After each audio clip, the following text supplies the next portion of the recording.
have you had any moments to take in what you and the fellow young stars are doing to this game as it hits you yet? Man, honestly, it's definitely been a whirlwind over the course of the last few months, and even throughout my senior season in college too. I try to take it in the best I can. I mean, I think that's something that never really gets old for myself is, seeing the young girls with your jersey on, or with Indiana Fever gear on.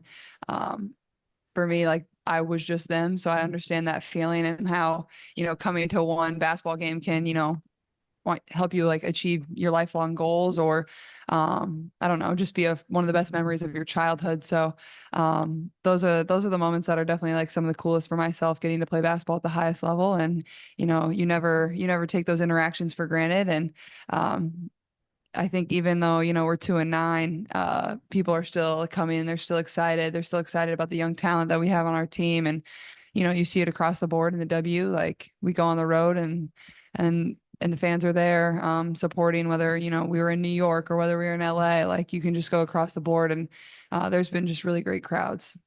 Stay on the front row on the left. Caitlin, Gerardo Lopez from Cultura Sports in Puerto Rico. First of all, congratulations on all the great success. Well deserved, and we applaud you in Puerto Rico. Decompressing. Yesterday, were you able to watch the NBA Finals? And obviously, Indiana Pacers are not in it. Are you rooting for somebody in particular? To be honest, I had the Women's Softball College World Series on instead. It was a little bit better of a game, but when then I flipped back to the NBA, I was flipping back and forth. There's a girl that pitches for Texas who's a freshman who actually lived a couple streets over from me growing up. So I was rooting for the Texas Longhorns. Unfortunately, they couldn't get it done, but I think like that's even just like a great display of women's sports and where it's going. I've always been a fan of women's softball and women's sports across the board. So I was more so watching that. I mean, I am watching the finals. Obviously, I wish the Pacers were playing in. They were really close. Obviously, a few injuries bothered them, and the Celtics are obviously really good. So yeah, but I'm just a fan of basketball. I have it on all the time, whether it's WNBA, whether it's NBA, whether it's a college game, but also just women's sports in general. So there. Caitlin, got first row on your right here. Hey, Caitlin, Chris Boombaka with USA Today. You mentioned the whirlwind of the last several months. How have you maintained your energy and fought fatigue, both physically and mentally? Yeah, I think taking care of my body has been like the biggest thing over the course of the last month, whether it's getting proper sleep, eating right, physical therapy or getting treatment, massage therapy. Like you can just go down the list of things that you have to do to take care of your body as a professional athlete. I think that's been a little bit of adjustment. I'm not used to playing game, practice, like just not really what you do in college. So I think it's been a little bit of an adjustment. But also I still feel like I have that young energy in me. So I feel like it hasn't been hard for me to like wake up and want to play basketball. I think the back-to-backs have been the biggest adjustment for myself. Obviously, we were dealt first back-to-back of the Las Vegas Aces and then the New York Liberty. So that was a tough hand to get, but I think it's just a good moment of a learning opportunity of how to take care of your body, how to mentally prep, how to prep and watch film. Those are tough ones. But yeah, I mean, I think it's just a learning period. You're trying to figure out your routines of, navigating professional basketball. And I think that's just been something I'm still trying to navigate and figure out too. Caitlin, third row on your right on the aisle. Matt, go ahead. Yeah, Caitlin, on Sunday you exited due to ear pain, and then the other day you were saying that it was fine and it was okay. Did you ever get a reason? Was there ever an explanation for why that ear pain's happening? Honestly, I don't really know. I don't want to explain it. It'd probably be pretty gross. But no, I feel fine. I can't hear great out of one of my ears, but it'll definitely come back. Caitlin, I got third row back here on the right, then we'll stay on third row here. Hi, Caitlin. Welcome to Washington and congrats on all of your success. I was wondering if you think, now that foul was upgraded to a flagrant foul, if you think Chennedy Carter owes you an apology, a public apology of some sort after what happened? No. I mean, basketball is competitive. I get it. Sometimes your emotions get the best of you. Happened to me multiple times throughout the course of my career. People are competitive. It is what it is. And she's having a tremendous season. She's played great basketball in my eyes, probably in first place for sixth player of the year. She's been great off the bench for them. I think she had 25 here last night and really helped them win the game. So no, and that's just not where my focus is. That's not what I think about on a day-to-day basis. I think about my team. I think about ways that I can get better. And it's just basketball at the end of the day. There's no grudges. There's nothing like that. It's a sport. It's competitive. It's not going to be nice all the time. That's not what basketball is. And I think people that play that at the highest level understand that. Okay, we're going to stay back right. We're going to go down the line here. Jonathan Tannenwald of the Philadelphia Inquirer. The Rookie of the Month award, congratulations. And we saw the statistics that came with it. Is that level of production where you thought you'd be by now? How long did you think it would take you to get up to that level where you wanted to be? Yeah, I mean, I feel like I've played some good games, and I felt I've played some games where it's like, and I think that's just like the learning curve. Like that's just the adjustment period. I think, I probably haven't shot the ball as well as I would have liked. But I feel like I've gotten some good shots, some good looks. And, as a shooter, that's sometimes just what happens. Sometimes they go in, sometimes they don't. I think I've passed the ball really well. I think our chemistry is still coming along in areas of connecting and always finishing those or catching them, or me helping my teammates be in the right place at the right time. And I think I've honestly rebounded the ball pretty well. Like I'm pretty undersized. I like to get it off the glass and push. And I think I've done a good job of that too. So overall, I think I've done some really good things. I think there's always areas to improve. I think I've had some glimpses of good defense. I think there's other areas where, my defense can still get better. And there's a lot of things that we do within our system that are just a lot different than what I did in college. So I'm still trying to learn and understand that and kind of break some habits that I had and implement new habits. So, but overall, I mean, I think, I've played good basketball. I've played good floor games. And, some more shots will continue to go down. And, once the game slows down for me a little bit, I think the turnovers numbers will go down as well. Stay in the back right with Kareem. Hey, Caitlin, Kareem Copeland, Washington Post. You just kind of talked a lot about the physical. I want to ask a little bit about the mental. You didn't lose many games the last 4 years. How have you stayed in a good mental space as you have a young, growing team where it's not necessarily everything's going to show up in the wins and losses column? So how have you stayed in a good space? Yeah, it's obviously, an adjustment. If you're the number one pick, you're usually going to a team that probably didn't have the greatest year the year before. And, we're just trying to learn and grow and find ways to be successful. We're the most inexperienced team in this league. And, in this league, experience is really everything. It helps a great amount. And, when we're trying to navigate that, obviously me and AB, like, we're only in our first and second years. Liz is in her third year. Wally's in her third year. Like it can just be tough at times. You don't always have the experience. And, but I think one of the biggest positives I would say over the course of these first 11 games is like the energy about this group. Like it's the same exact way as when we played our first game. There's a positive attitude every single day that we show up. We truly believe every single game that we're going into, we're going to win. And I think at times that could probably be challenging, losing, 9 games this early in the year. But I think that just shows the excitement about this team, but also an understanding of like, we're young, we're going to get better game by game. I think if you look at the first game we played and you look at the last game we played, like there's just so much growth already in what we've been able to do. And now that we've had a couple of practices, hopefully it only continues to get better and continue to grow. But I don't think that's really been a problem for us, getting too down about, losing games. You got time for 2 more. We'll finish up in the back. We'll end with Christie there.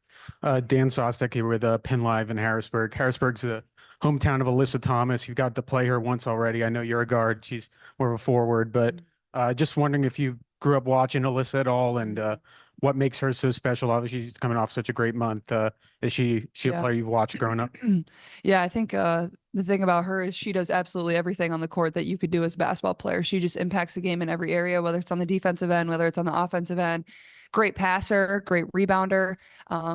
She's just a matchup problem. Like, what do you do? Somebody gets the ball off the defensive glass and pushes in transition. That's somebody that can create for her teammates, can score for herself, is really physical, is strong. She just presents so many problems. One of the best players our league has seen. So, it was definitely an experience getting to play my first WNBA game against her. You get to see firsthand how really, really great she is and how she reads the game of basketball. Her IQ is through the roof. And it's fun to be a part of. It's fun that I'll be able to say I got to play her and in my first WNBA basketball game. Finish up with Christie in the back right. Hey. Hi. Christy Winter-Scott, Monumental Sports Network, tonight, Ion.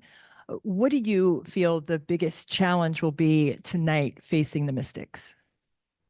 Yeah, I mean, they're a really good team. You look at their games and they have been in just about every single game. And obviously their record doesn't reflect, how good they are and the talent they have and the way they played basketball this season. So I think, understand this is a really good basketball team you're coming in here to play. And I think that just shows how good the W is. Like, it's really hard to win games in this league because there's so much talent.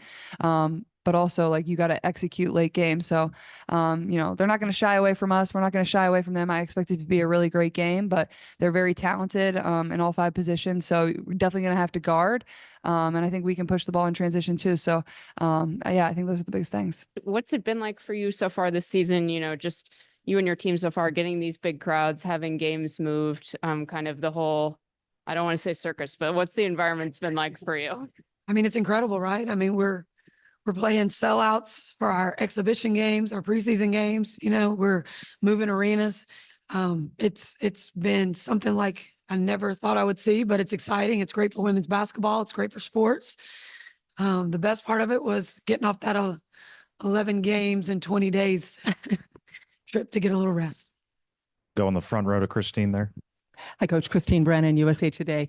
I'm curious if you could assess Caitlin's play. I know you're asked about it all of the time, but people hear about the turnovers, but she's also 4th in assists and 3rd in threes and I think 18th in scoring points per game with this tough defense. If you could give an assessment at the 1/4 mark of the season. Thank you. I mean, she's been everything that you would expect for our team. What I wish she was more practice time. Had some more practice time with her teammates. It would be different. We've been learning on the road. We've been learning game by game.